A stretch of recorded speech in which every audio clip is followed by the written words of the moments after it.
This is Morning Motivation for Educators on the Bee Podcast Network.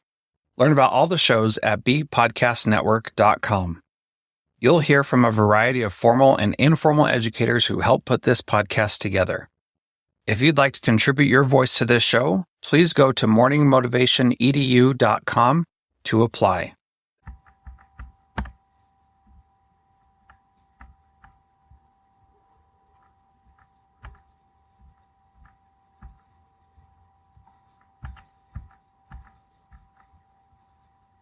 Welcome to Morning Motivation for Educators. I'm Danielle Nuhfer, a former teacher who knows firsthand how exhausting and overwhelming this work can be. After 20 years in the classroom and 2 bouts of burnout, I found tools to help teachers not just survive, but thrive. I created Teaching Well to help educators like you manage stress, find balance, and reconnect with the passion that brought you to teaching. This podcast is your space to breathe, reflect, and take those small steps toward feeling more grounded and fulfilled. Your well-being is crucial to your school success, and I'm here to support you. So with that, let's begin. When we are in the midst of a school year that we may want to do anything to just make it to the next break, but there's something we can do before we need to go to such extremes. The idea is a 4-step process and practice that over time helps us from being stuck in a rut to totally transforming our lives. Here is the cycle that you just need to do all the time, not just when things are feeling awful. If we only reserve these practices for when we need them, we will forget them inevitably. It's just like my son. We set up a calm down space, but if he only uses it after he's erupted, he's missing some of the best moments to use it. Before he has a reaction he doesn't want to have. If we begin to engage in this well practice often, our minds will automatically begin to go through the cycle before we need it. Then we won't be ending up trying to dig ourselves out to find the well. Instead, we will be able to catch ourselves. This is a process that happens more and more automatically as we go. We are able to reprogram our tendencies. It can happen, but we need to do the habit-forming work first. Also, this doesn't mean that everything is just going to be great. It means that we have adapted and we know how to respond rather than react to every little bump on the road that happens as a result of this work that we are doing. So here are the 4 steps in the well cycle. Number 1, slow down. Number 2, ask questions.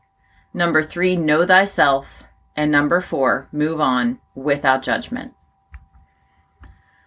Step number 1, slow down. When your body is feeling some kind of way, take a breath, turn away, walk to the other side of the classroom, put your hand on your desk, put your hand on your shoulder.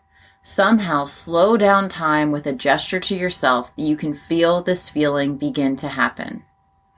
If this is less than an immediate response and more of a pervasive feeling in the moment, slow down with your daily or weekly obligations. Take a look at what is truly important. Slowing down doesn't mean taking the easy way out or doing less. It can, but what it really means is giving yourself a little space to process and then proceed. Step 2, ask questions. I only recommend asking questions after you've slowed down. I find the slowing down part to often be the missing piece. We need to slow our roll, body, mind, expectations, and then proceed with question asking and digging a little deeper. Asking questions can mean that we want to get curious about what our response has been. It's that we want to dig a little more deeply into our reaction or why we're feeling a certain way. This doesn't mean you need to go sit in a therapist chair, although you could, but really you can do this by yourself, and it's called self-inquiry. You could ask yourself questions like, what's going on here? What do I really need in this moment? What am I missing? How could I make this better? How could I make this easier? How could I make this more meaningful? So really you just stop and ask yourself a couple of clarifying questions after you have taken a couple moments to slow down. Step number 3, know thyself.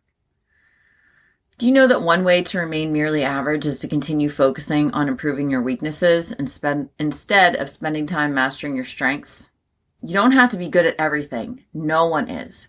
We have a limited amount of time, so celebrate everything and accept that some things are just worth doing, while others are worth doing well. When we move ourselves out of the need for constant perfection, we will begin to know that we don't need to do it all. We can have help. We can ask for help. We can let things go. We don't need to have a perfect bulletin board every single week or every single month.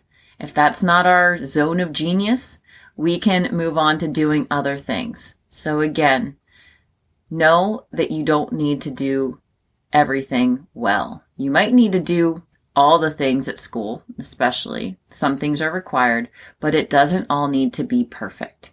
So focus on what you can do and let the rest go. The fourth step, move on, and move on without judgment. And try to have a little compassion for yourself and for others along the way. Try to frame people with the most generous interpretation. One of my favorite books, The 4 Agreements, helps so much with this step. One of the agreements is to not take things personally. So I ask, can we practice this with our students, with our families, with our partners, with our communities? How would you treat a friend? And then try to live this way with everyone you meet. And eventually just move on. Because nothing is static, everything is evolving, and if we're stuck, it's going to get really uncomfortable really quickly. So those are the 4 steps into creating more well in your school day and really in your life. Slow down, ask those clarifying questions, know thyself, and then move on. There are more people that most people are really less concerned about everything that's going on in our lives. So we need to be comfortable with going through this well cycle and then proceeding with what is going to be the best thing for us. Thanks for joining me today. If you're ready to dive deeper into your own well-being, check out my book, The Path of the Mindful Teacher. Find links for this and other ways we can work together in the show notes and at teachingwell.life. Remember, caring for yourself is the best way to care for your students.